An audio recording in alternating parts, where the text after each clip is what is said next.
Should you, a Gentile, non-Jewish follower of Jesus or Christian, celebrate the biblical feasts? This is a great question, and there is so much confusion about this very question. So the first thing I want to say is, I don't like to call them the biblical feasts. I like to call them the Jewish feasts. A lot of people call them the biblical feasts, which when you do that, you start to think as a Gentile, well, if it's biblical, shouldn't I be doing it as I'm following Jesus? That's the point of difference.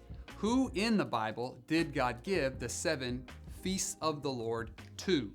In Leviticus 23, he clearly gave them to his covenantal group of people, the Jewish people. So I call them the Jewish feasts because God gave them to them, and he outlined a clear set of parameters for them to follow these different feasts on different days and do them in a specific way. So the question that we ask a lot of times as Gentiles is, well, then how does that work for me? Because I follow the Jewish Messiah, Jesus. Doesn't it mean that I should also do what the Bible set out in saying I should do in celebrating these holidays every year? And if these holidays are actually biblical and they predate Jesus, aren't they more valid than the modern church holidays, which have some pagan root structure to them? These are all great questions, and I'm glad that you're tracking with me to ask them. So let's dig into this. The big picture that we have to start with understanding is that God created a distinction between Jew and Gentile. It was a distinction that was meant to be ongoing after Jesus. Now, how do we know that? Because we see it all over the writings of the New Testament. That when Jesus came and announced salvation to the house of Israel and also to the Gentiles, it was clear in his mind that he wanted to continue to maintain a distinction between Jewish followers of Jesus and Gentile followers of Jesus. And the way that they would express and live their lives were going to be different because God put a calling on the Jewish people to be a light to the nations, to be a peculiar people, as the Bible says, to have a different set of covenantal responsibility to demonstrate to the world who they are and who God is. So the Gentiles start coming to faith, right? Paul has an experience with Jesus and he gets commissioned to go to the Gentiles. Paul is an observant Jew. He continues to follow the law of Moses even after he put his faith in Jesus. You see this in Acts 21 when the leaders of the Jerusalem church, who were all Jewish, asked Paul to go to the temple to renew his vow because they had heard rumors that he was teaching other Jews who believed in Jesus that they didn't have to follow the Jewish law. That wasn't true. Paul was not doing that. So he went to the temple and he consecrated himself to show that he was still faithful to the Jewish law. But we have to back up to a main key chapter in this whole conversation, Acts 15.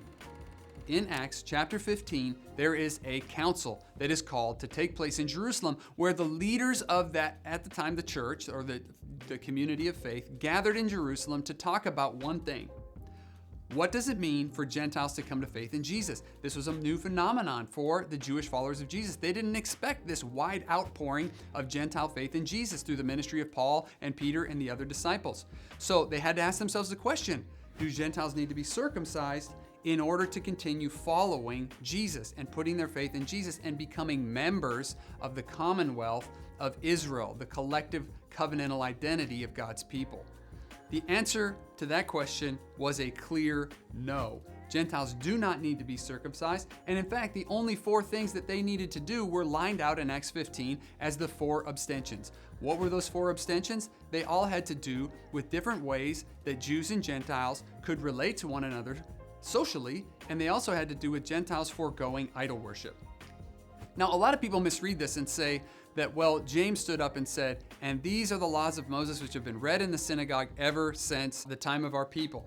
And they interpret this to say that Gentiles should start going to synagogue and should start taking on the observance of biblical holidays or the Jewish holidays and doing things like keeping kosher and being circumcised and foregoing a Gentile way of life. That's not what this script says. When you actually read the text of the letter in Acts 15, it doesn't make any mention about that. It doesn't make mention about going to the synagogue.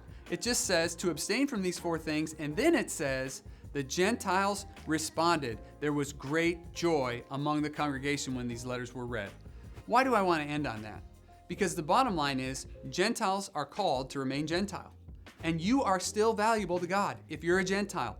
You don't need to observe and keep the Jewish holidays in order to feel like you are moving towards greater observance in your faith with God. Now, Jewish people, after they put their faith in Jesus, maintain covenantal responsibility to live a Jewish life. This was what was in Paul's mind, this was what was in Peter's mind, and ultimately in God's mind, this ongoing distinction. And we even see it in the book of Zechariah when it foretells the future Jewish holiday of Sukkot taking place when the Messiah returns, and it says the nations will come to celebrate the feast with the Jewish people. So the bottom line for me is, if you're a Gentile, no, you don't need to celebrate the Jewish holidays. It's not a command. But what we would encourage you to do is to participate in those holidays with Jewish people. Gentiles are not called to observe the Jewish holidays.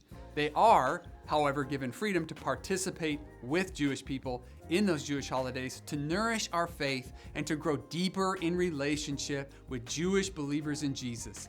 That's the point. We want to be Jew and Gentile, united as one in the Messiah, maintaining our distinction with equality and love for one another. So in summary, are you as a Gentile required to celebrate or keep the biblical, or more accurately, Jewish holidays? That question is very clearly answered in Acts 15. No, you're not. And just as the Gentile followers of Jesus who read that letter in Acts 15 felt, I hope you'll feel the same way. Great joy and peace as you continue to walk with the Lord in your Gentile God-given identity.